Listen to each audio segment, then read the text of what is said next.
ready for the rough.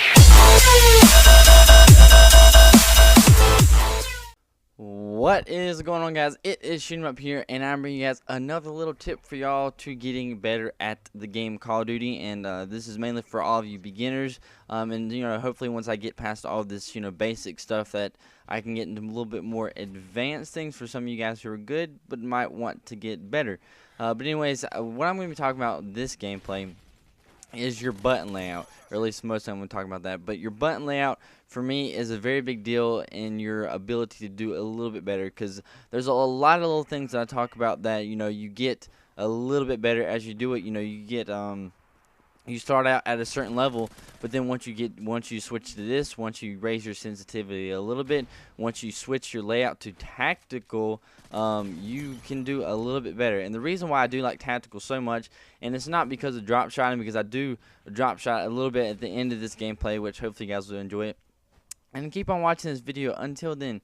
But probably that might be one of the biggest thing for the tactical layout, because I would strongly advise that you guys switch to the tactical layout, especially for you beginners, because y'all aren't so held back and restricted to the default layout because you've been using it for so long. So for all of you newer players, I really think that switching to tactical layout will be easier for y'all. It's kind of like learning a new language, but it's not nearly that hard. But when you're a baby, you can learn a new language easy. So I think that once you're a new gamer on Call of Duty, you can switch to the tactical layout and be more comfortable with it very, very much faster.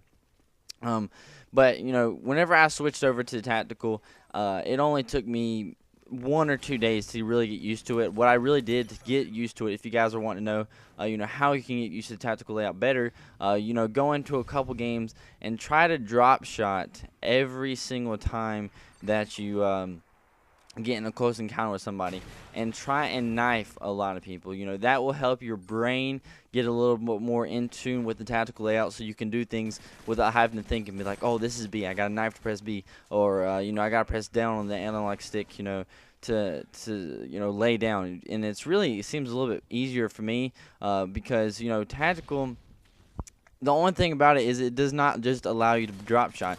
It gives you a whole lot more maneuverability, just like I did right there, where I can kind of squat down. I don't have to drop shot, but I can squat down and turn and shoot the guy instead of having to take my finger off of the analog stick, so that I am unable to move. Because if you're trying to drop shot on the default layout, you can do it, but you cannot move your player. Like, you cannot aim in a different direction if he's moving. So tactical allows you to drop shot. It allows you to lay down or squat, or do whatever you want with the ability to move your player, with the ability to move your sights to a different direction if the player does move. Because if you're doing it on default, the only really time you can drop shot him is if he's dead straight in front of you, and if he doesn't move. So that's a really great thing, because drop shotting, it throws some people off, because you'll be shooting at them, and before you know it, you're laying down on the ground shooting them in the ball sack. That's pretty much how it works.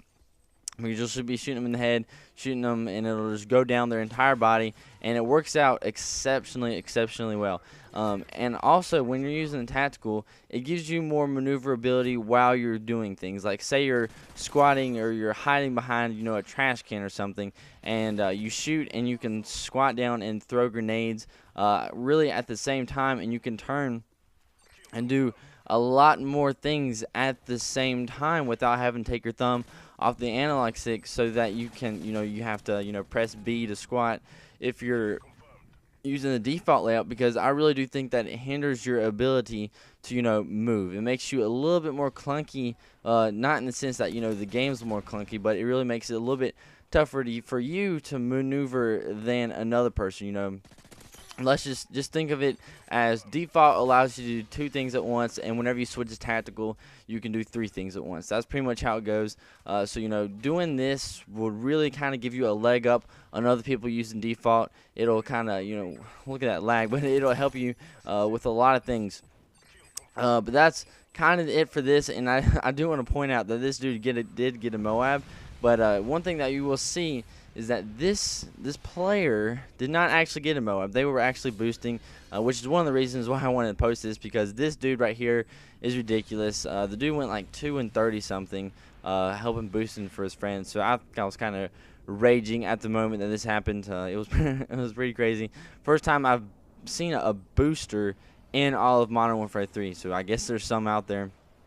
It's pretty flipping crazy. But you know, boosters are a whole nother story besides all this stuff. You know, if you want to get better at Call of Duty, don't boost. It's not hard for you to, you know, shoot somebody in the head whenever they're 2 inches away from you using a tactical insertion. That's just flipping ridiculous. And here I go on my little drop shotting spree. I get like 5 kills in a row in drop shotting. But anyways, that's about the end of this gameplay, and I would you know, wrap it up by saying switch to the tactical out. If you don't want to go into a regular online game and use tactical and maybe just be a little bit hindered for maybe 1 or 2 days, you know, go into a private match with your friends or go into you know, the campaign or spec ops, switch to tactical and practice on there before you bring it into the big leagues and play some online against some people. So hopefully you guys learned a little bit from this, and hopefully y'all will take some of my advice from this video. And if you like this video, make sure you do like it if you want to favorite it or do any of that stuff. But make sure you subscribe if you want to learn some more facts from me, and I'll see you guys later.